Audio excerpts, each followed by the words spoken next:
ইখলাস শুধু বান্দার আমলের মধ্যে বরকত বাড়ায় না, বান্দাকে বিপদ থেকেও মুক্তি দেয়। আমাদের জীবনে বিপদ আপদ আছে না, অসুস্থতা আছে না, চিন্তা পেরেশানি আছে না, এগুলো দূর করতে হলে আমলের ভিতরে ইখলাস লাগবে। কি লাগবে? আর ইখলাসপূর্ণ আমল নিয়ে আল্লাহর কাছে দোয়া করলে আল্লাহ দোয়াও কবুল করে। সুবহানাল্লাহ।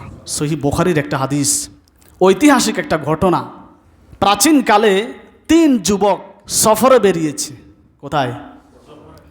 হঠাৎ বৃষ্টি আসছে। বৃষ্টি দেখে তারা একটা গুহার মধ্যে আশ্রয় নিয়েছে। হঠাৎ করে পাহাড়ের উপর থেকে একটা পাথর পড়ে ওই গুহার দরজাটা বন্ধ হয়ে গেছে। অনেক সময় বৃষ্টির পানির কারণে পাহাড় ধসে পড়ে কি না? হায় হায়, যুবকরা তো বিপদে পড়ে গেছে, গুহার দরজাটা বন্ধ হয়ে গেছে, খোলার কোনো সুযোগ নাই।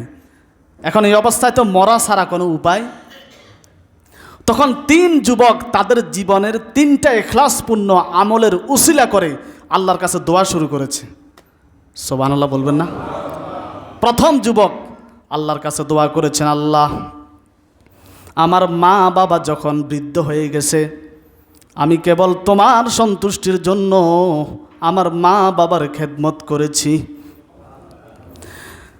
দ্বিতীয় যুবক দোয়া করলেন, আল্লাহ, আমি একবার আমার চাচাতো বোনের সাথে জেনা করার সুযোগ পেয়েও তোমার ভয়তে ওই অন্যায় কাজটাকে পরিহার করেছি।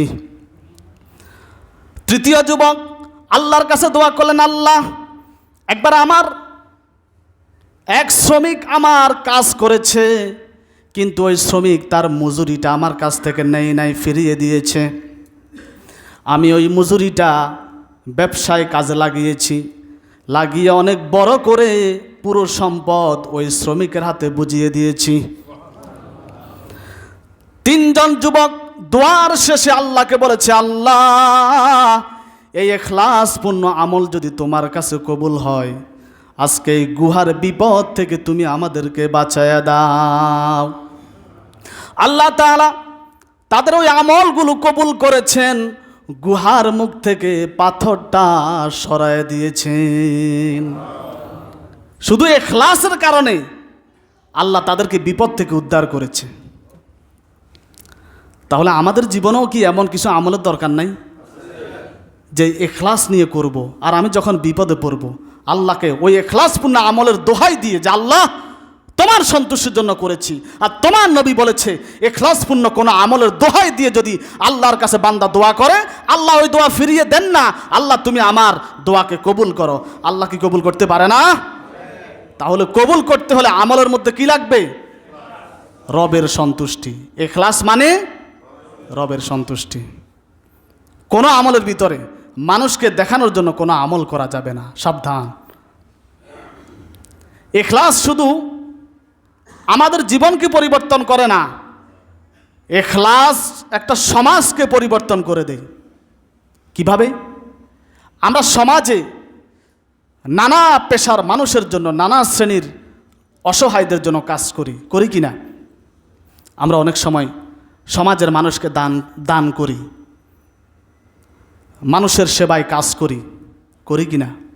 এই প্রত্যেকটা মানুষের পেছনে কাজ করার পেছনে যদি দিলটা যদি আল্লাহর জন্য হয়, যে আমি কেবল আল্লাহকে সন্তুষ্টির জন্য কাজ করেছি, তাহলে সমাজে আর কিলাকিলি থাকে না, থাকে হিংসা, লৌকিকতা, এগুলো সমাজ থেকে চলে যাবে।